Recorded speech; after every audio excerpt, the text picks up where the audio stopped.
In an increasingly dangerous world, this is Secure Freedom Radio with Frank Gaffney, acted as Assistant Secretary of Defense for International Security Policy under President Ronald Reagan, founder and president of the Center for Security Policy in Washington, D.C., the go-to man for defense and foreign policy issues, joined by the greatest minds in the security policy business, the special forces in the war of ideas, at Secure Freedom Radio with Frank Gaffney.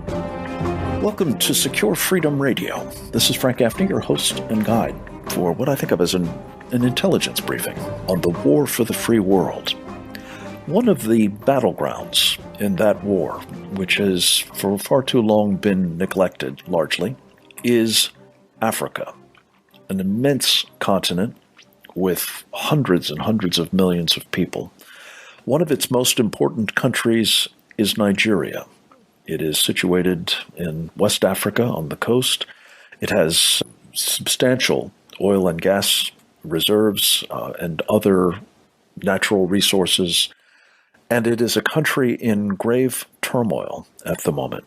Indeed, some warn, like Congressman Frank Wolf, former member of the United States House of Representatives, of an imminent implosion in that country, with potentially incalculably awful repercussions for its people, for those of the region, for the continent of Africa, and far beyond. I had the privilege on Thursday of participating in a program that featured Nigeria. It was sponsored in part by a new organization of which I am the president and CEO, the Save the Persecuted Christians, it's called. And we were privileged to be able to convene in the company of some prominent Nigerians a second program after a rollout of ours. And you can see this at SaveThePersecutedChristians.org if you're interested in going to the video of the launch event at the National Press Club. But we also were privileged to share the stage in the second part of the program with individuals of the Nigerian American diaspora and others from Nigeria who were there to bear witness to what is happening to Christians, yes, but also to many others, including to the country of Nigeria itself, at the hands of, well, Sharia supremacists, I think is the short form of it.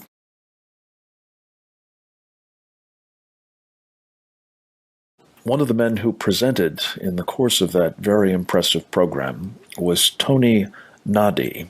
He is a barrister, that is to say an attorney by training. He is also the Secretary General of the Lower Niger Congress. And the Lower Niger Congress, as we'll be discussing with him, is an organization that has been convened to try to help both the people of Nigeria in country and their expatriate community in this and in other parts of North America to help preserve and hopefully save the Nigeria that has been in distress for quite some time, as Tony Nnadi will describe for us now. Tony is an articulate and impressive advocate for freedom and for those who are at risk of losing it, both in his native land and far beyond, if the Sharia supremacists have their way. I'm very pleased to say he's agreed to be with us for a full hour to discuss this extraordinarily important topic, and I look forward to doing so with him. Tony Nnadi, welcome very, very sincerely to Secure Freedom Radio. It is a delight to have you with us, and I appreciate you giving so generously of your time to discuss this important matter. Thank you, Frank, for having me, and I welcome the audience to this important session.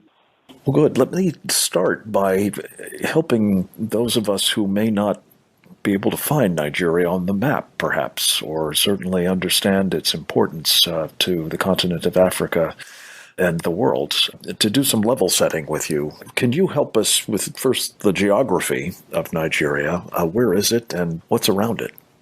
Yes, Nigeria is in the region of Africa where you have to the Atlantic waterfront you call the Gulf of Guinea, and then on the upper side, the Lake Chad Basin. Nigeria is sandwiched between that Gulf of Guinea. In fact, it's very much a part of the Gulf of Guinea and the Lake Chad Basin. You have Cameroon to the eastern side.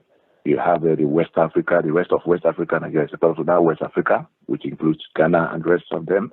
And then to the north of it is these ungoverned spaces that begins with the Libya of recent, dislocation, and you have Sudan in that northern flank.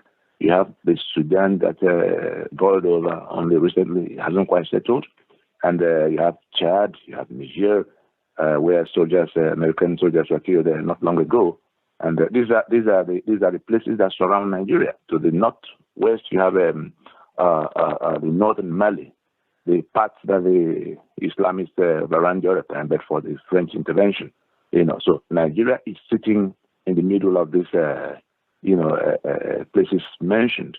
And if I could just interrupt you, one of the things that has characterized, I think, virtually all of the countries you've just mentioned, to say nothing of some like the Central African Republic and the Democratic Republic of Congo, which are not too far away either, they're all in turmoil or in grave danger of, coming undone as they've existed, at least to this point, which has considerable bearing on the point I think you're getting to, which is that this is a part of the world that we better be paying much closer attention to.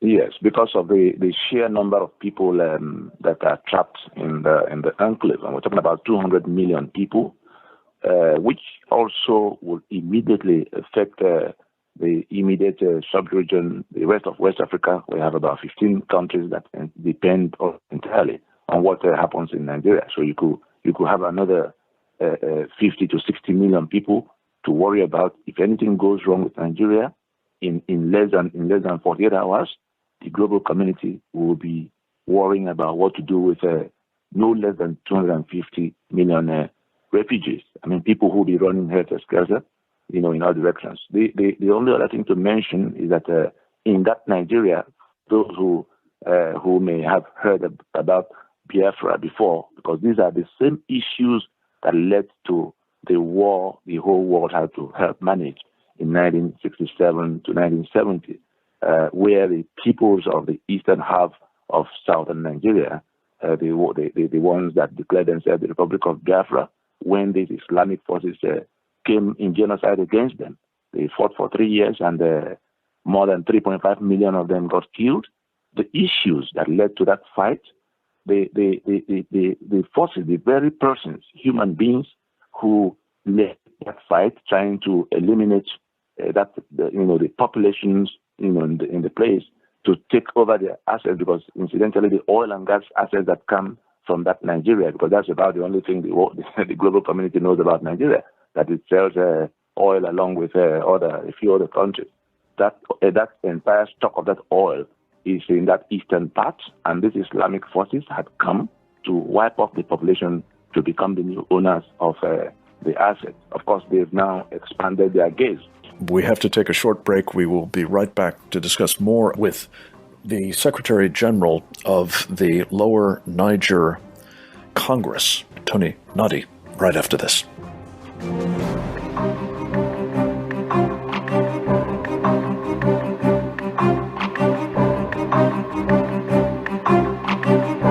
Visit us at facebook.com/securefreedom with Frank Gaffney.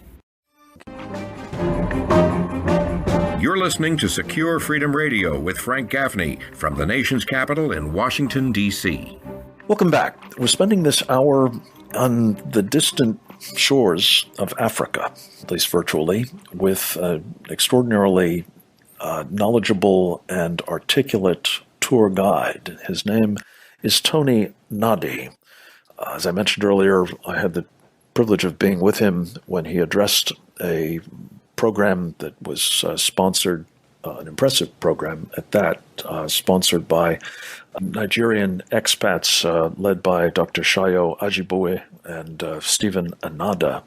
We'll be talking more about that program in the course of this hour with Tony Nadi. But Tony is with the Lower Niger Congress, which has an arm here in the United States to help spread the word and stay in touch with the very large Nigerian American expatriate community. And Tony, you were just helping us sort of situate on the map in a zone of great and growing turmoil, unfortunately, a country of 200 million people. Tell us a bit more about the makeup of that Nigerian population, both in terms of tribes and in terms of religious denominations, persuasions. Yes, for the global audience, it will suffice to think of Nigeria in three blocks. There is definitely the South, which is basically Christian, and the Republican in nature, not in worldview, not feudalist. And there is the far north, the part that has embraced Sharia and feudalism, and which has been on a mission of taking the entire country for itself, just like we've seen elsewhere. And that part has 12 states out of Nigeria's 36 states. Those 12 contiguous states imposed simultaneously Sharia in year 2000 and began to dislodge people and whole communities in the next adjoining territory, which is the Middle Belt. So you have to the south, you have the block to the south and the block to the Middle Belt that has a Benue, Plateau, Nasarawa, Adamawa. All of these places you hear about killings in recent time. They are Christians, but they were part of the northern Nigeria that was governed for almost 80 years by these, Muslim far north that now has 12 states. And where we are now is that they've gone beyond just proclaiming Sharia for themselves, contrary to the provisions of the Constitution that brings Nigeria together. That Nigeria is a secular union between all these blocks, and it was carefully, decided to be so. And even at the time independence was being negotiated, that part that has gone back to Sharia now wanted Sharia. But the British, had to set up a commission that settled some of those questions, and they removed, what the compromise was that Sharia was removed from the table, and they brought in what they call the penal code, so that the Middle Belt, that was part of that northern region of the time, could be in that region, being Christians and not be molested. But so it was a fundamental part of the discussion of how that Middle Belt could be part of that north, and by extension, how Nigeria could be one country. Because if the Middle Belt that is sharing the Hausa lingua franca with the rest of the Sharia belt to the upper north, could be so indisposed, could be so reluctant to become a part of a region that will be governed together with them included, you can then imagine the South that had nothing in common, not religion, not language, not culture, not even any serious commerce. And so it became a fundamental thing that Sharia should not be brought near the Union. Yeah.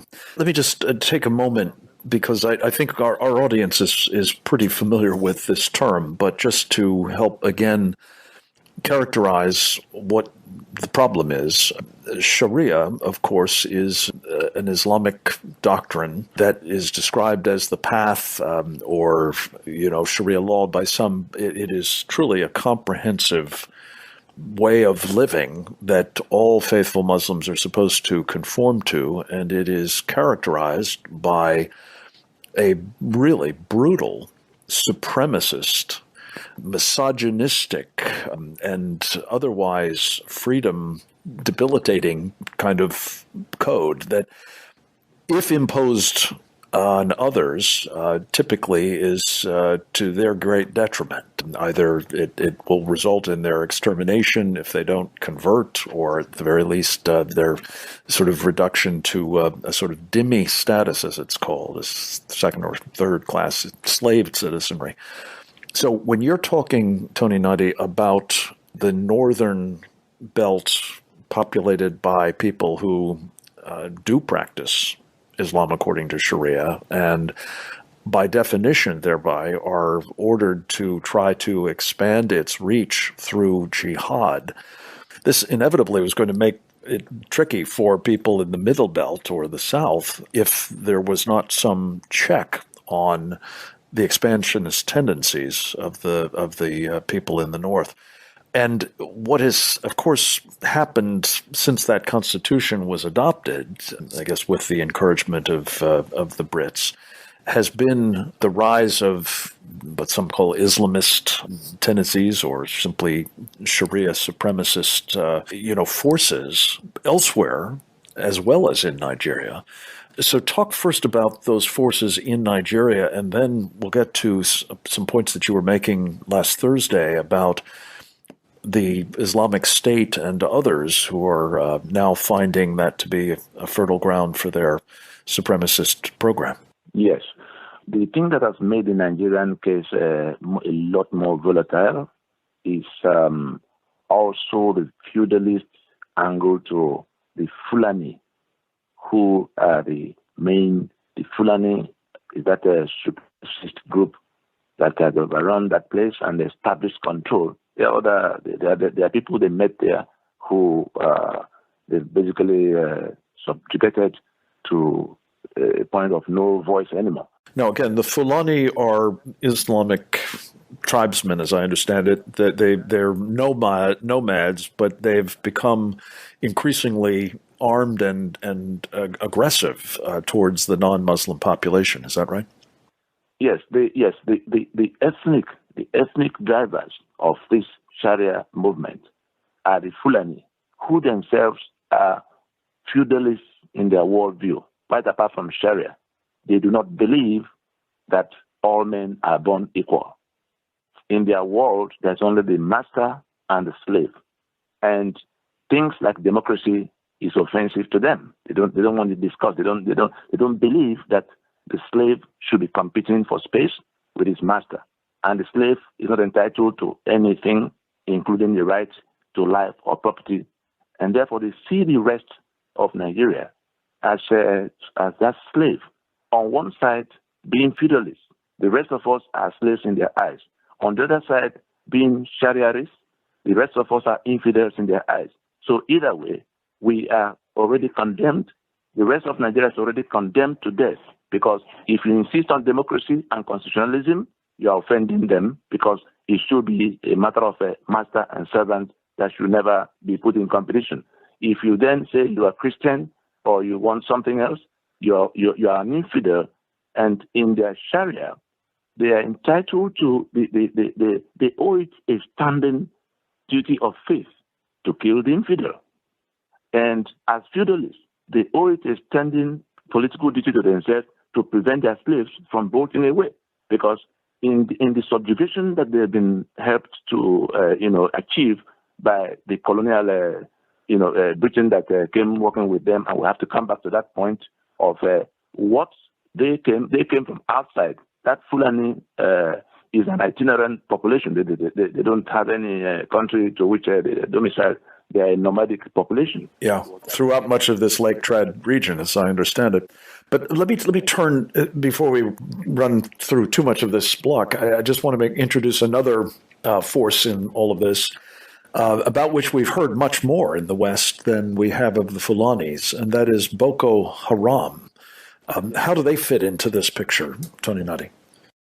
Boko Haram was simply a deliberate creation of that caliphate, the Fulani-led caliphate, to overrun, to seize power in Nigeria. And they used it maximally. Unfortunately, there were some elements in the West that worked with them somehow, because at the time that Boko Haram should have been contained for what it is, should have been categorized for what it is. Somehow it was delayed in the days of Hillary as Secretary of State, and all the way to when Obama left office. It was like a rigmarole. And then they managed to use that Boko Haram to cause so much of havoc, and they shot their way to power. You will recall what led to the outcome of the elections of 2015, in which a Southern Christian president was hounded out of office. Combination of all kinds of falsehoods and propaganda, and a lot of bloodshed, because it was a matter of, if only one of us could come, this thing could be contained. They were making it increasing the volume of blood that had to be shed to maintain that pretense that it was the weakness of the man from the other side. Bottom line, they used Boko Haram to push their way to power. Tony, let me ask you to just suspend for a second, because I'm out of time for this block. So we will be right back to discuss more with the Secretary General of the Lower Niger Congress, Tony Nadi, right after this.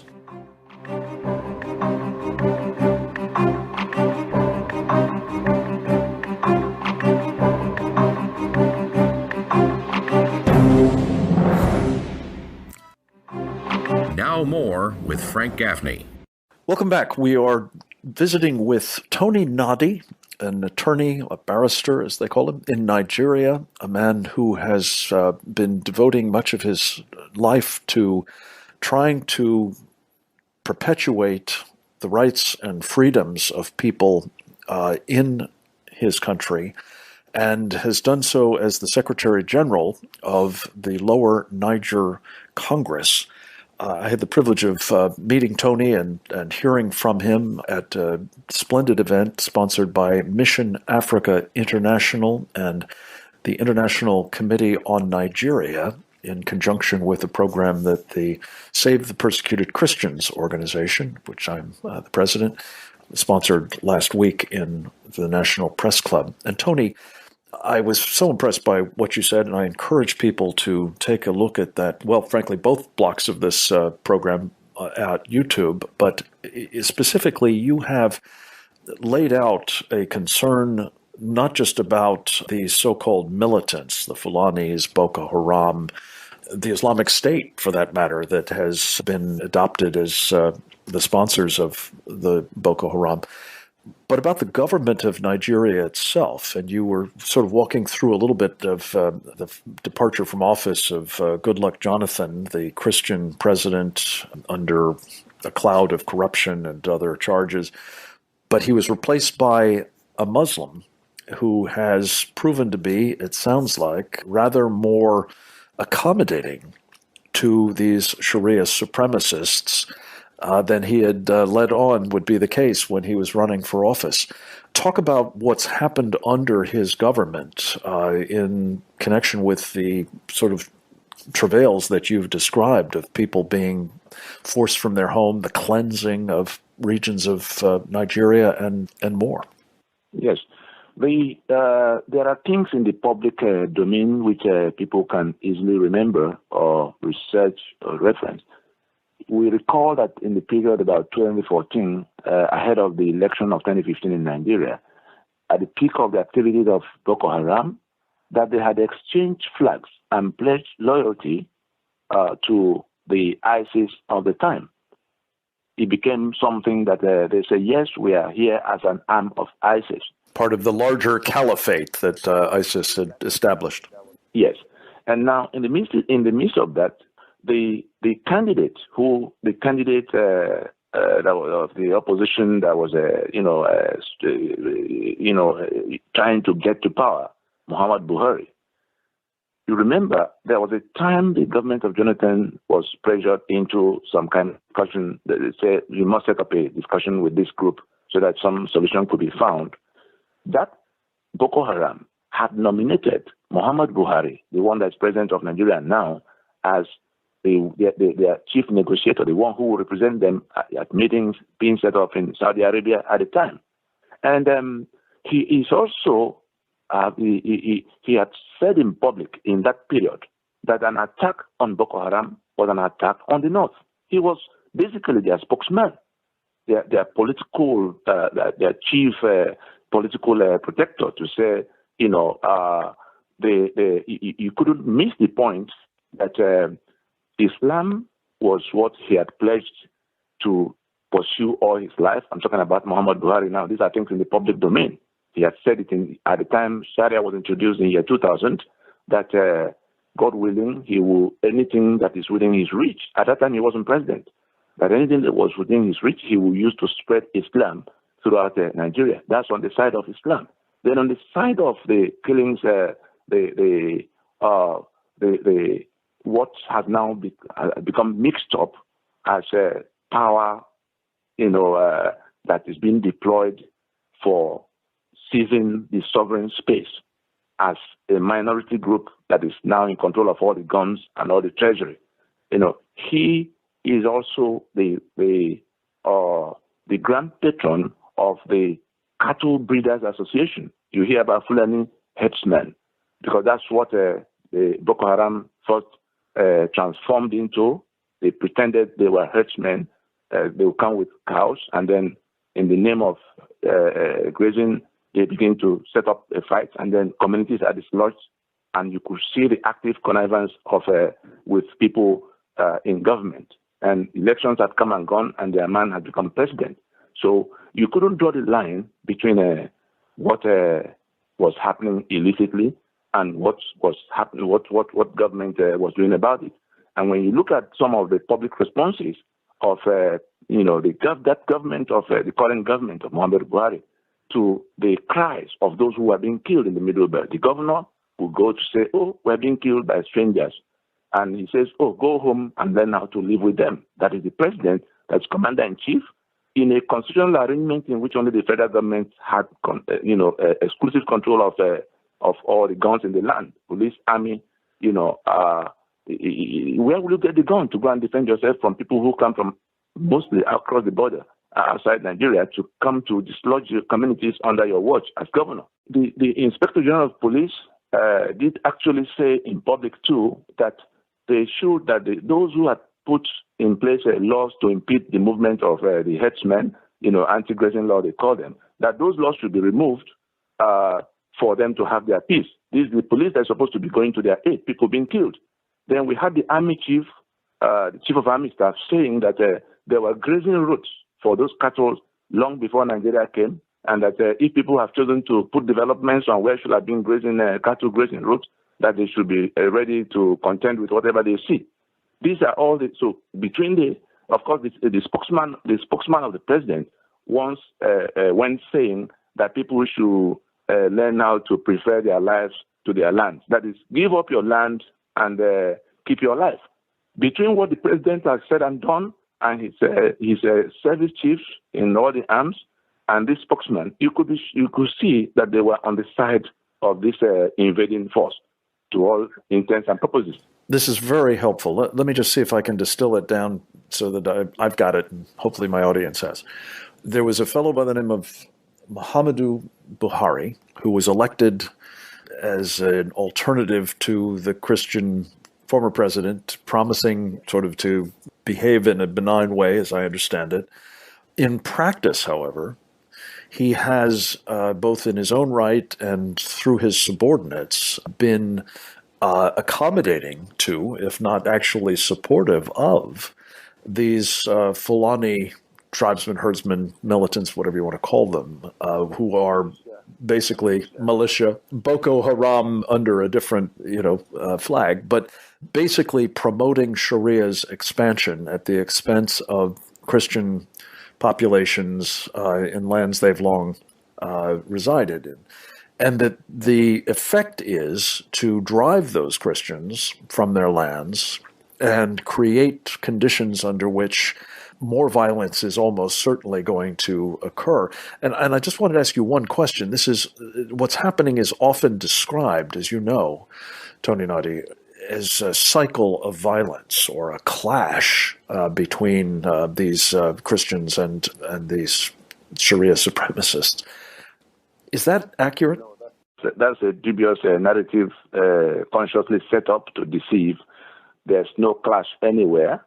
The indigenous peoples, the owners of those territories, are in their communities. The Constitution forbids them and their state government from touching arms. That is not in the hands of federal government. Then these strangers come to meet them in those communities to kill them and dislodge whole populations. And then somebody turns around to say it is a clash between who and who. These are invaders.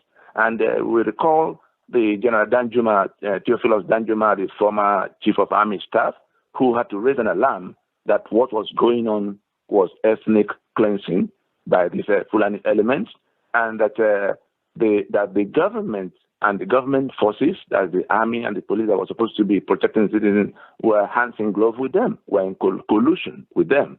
It was a loud alarm he raised. And for a man who was a chief of army staff of Nigeria, who had been involved in this matter since 1966, he certainly knew what he was saying, because his own community had come under attack.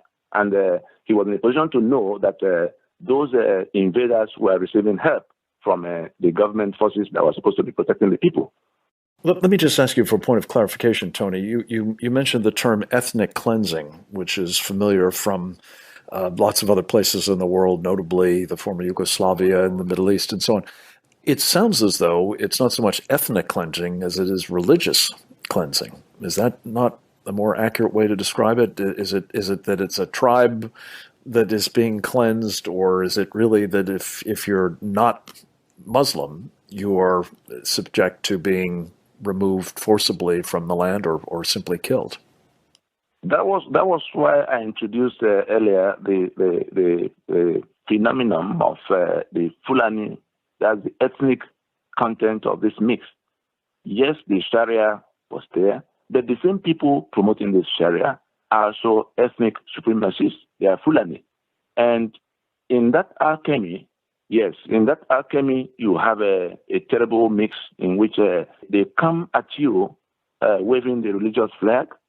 But when the chips are down, even those who are Muslims but not of their own stock in those places, they are overrunning. They kill them along. So it boils down. They play the cards. They have some intricate balancing they do to maintain certain pretenses.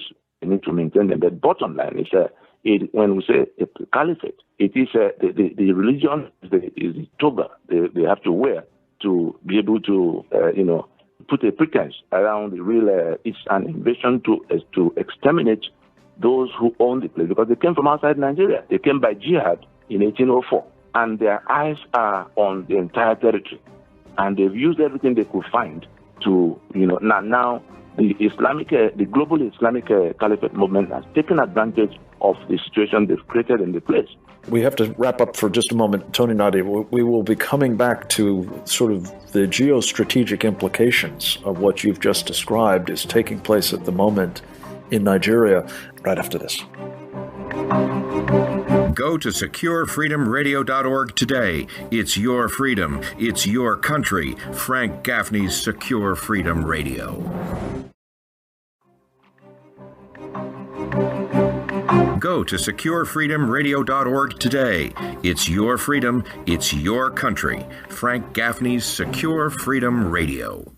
We're back. We are finishing up a full hour of very, very unsettling and disturbing conversation with a man who has been warning about and seeking help with the crisis now unfolding in his native land of Nigeria. His name is Tony Nadi.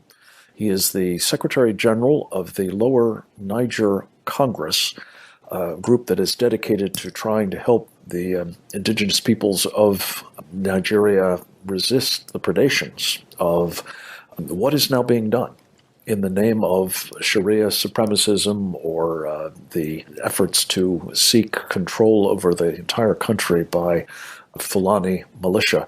And Tony, you were just at the end of the last block setting up what the stakes are here. Talk a little bit further about what ISIS is up to, as well as sort of the larger enterprise of establishing a caliphate in Africa that would benefit mightily, needless to say, from control of Nigeria and the oil and gas resources, among others, that it controls.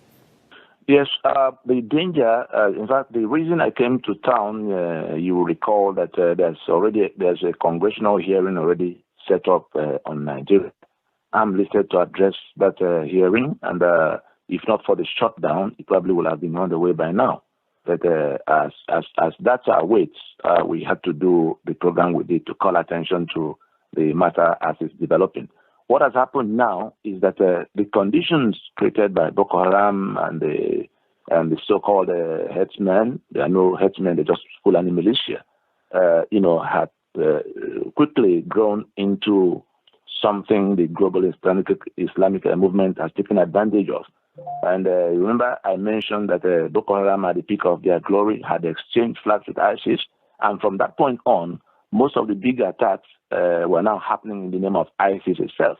And we recall that a few weeks ago, the joint operational headquarters of the multinational task force that was supposed to be fighting them in the northeast there, including the armies of Nigeria, Cameroon, Chad, and Niger, was sacked by an ISIS West African operation unit, with a lot of armored battle tanks and all kinds of things. They dislodged them. They chased away the military from the place and have been in occupation of the place, as well as nearby bases all around.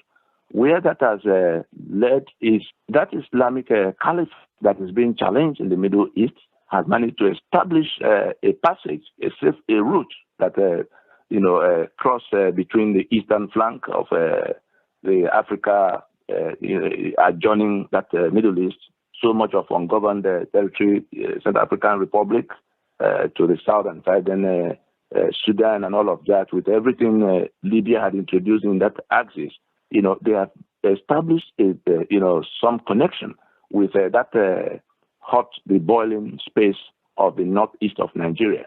And the way they're going with the support we can all see from afar, they're getting from the Nigerian state itself, the current organizers of the Nigerian state, the current government in place. We fear that if they get to the next election, they are pushing everybody to election at a time these issues should have been resolved first, because the constitution is disputed. They want to get another 4 years by all means. Of course, we all hear about all the things they've already done in an attempt to win the election by all means, chasing opposition people all around.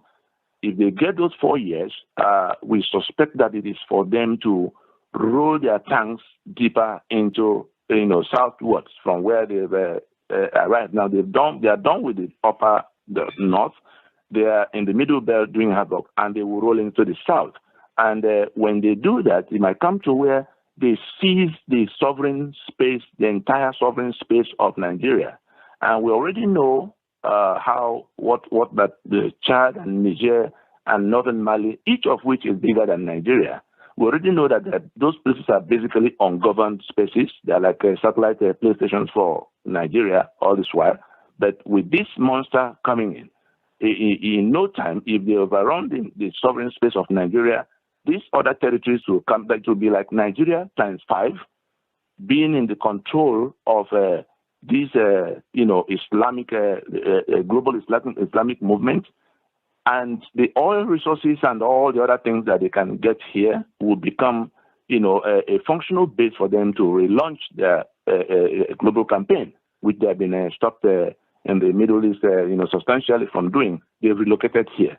And the reason we have now come to the United States to inform everybody that when, instead of allowing the whole thing to come to where 250 million people are running helter-skelter because everybody's going to feel something about it, boots will have to be put on ground down the road, the United States can help at this time to stop the matter from getting that bad by appointing a special envoy that will come to, sit down with all of those who are contending in one part or the other to put the kind of solution that can contain this. What the U.S. is been doing in the region is based on a misdiagnosis. Of course, I'm sure many saw the report of the U.S. Army War College in Pennsylvania 2013 titled Nigerian unity in the balance. People can Google it, where the military has taken their time to look at what was going on in the region and advise Washington, to do the things along the lines of what we are proposing now, that a line has to be drawn to prevent this monster from seizing that sovereign space.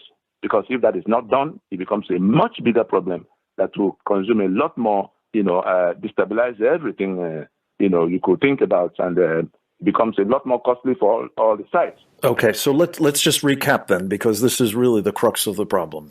Yeah. You have a Nigeria that is at risk of falling to Sharia supremacists who will set in train, if that were to occur, not only the acquisition of immense resources in the form of Nigeria's oil and gas wealth, but also driving populations, both from Nigeria itself and other parts of the region, into not only Africa and the wide reaches of that continent, but presumably into places like Europe as well, quite possibly making what we've seen there and all of the destabilization and trauma that it's created from the refugee flows from the Middle East primarily and elsewhere, pale by comparison. So this is a global problem of the first order. And what you're saying, Tony Nadi, as I understand it, and I very much agree with it, by the way, is that were the United States to engage at this point, and it seems like a relatively modest thing to ask,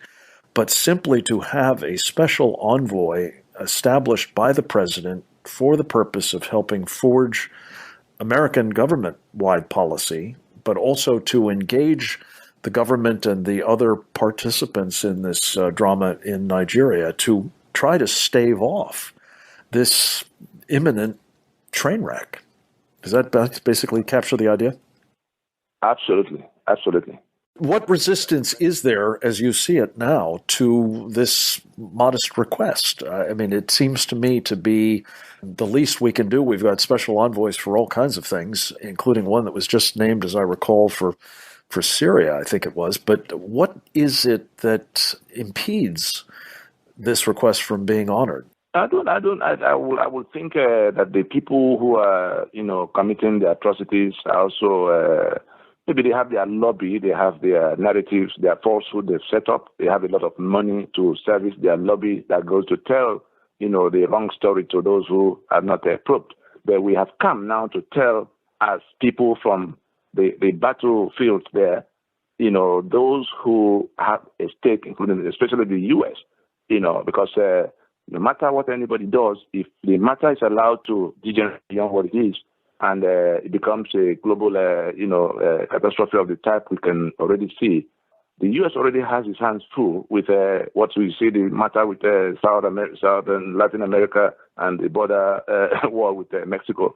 People are going to be under pressure to get here, and is it not better for the problem to be resolved where it is, so that because we have ground operations, we have networks, we have a new consensus, a new majority that is capable of reworking the entire thing.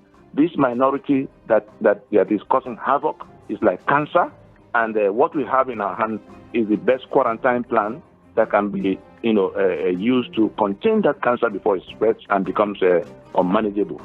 Tony Nadi, we have to leave it at that for the moment, but thank you so much for your time today, as well as for the work you're doing at the Lower Niger Congress. I hope that you will come back to us with updates soon. I hope the rest of you will join us again tomorrow. Same time, same station. Until then, this is Frank Gaffney. Thanks for listening.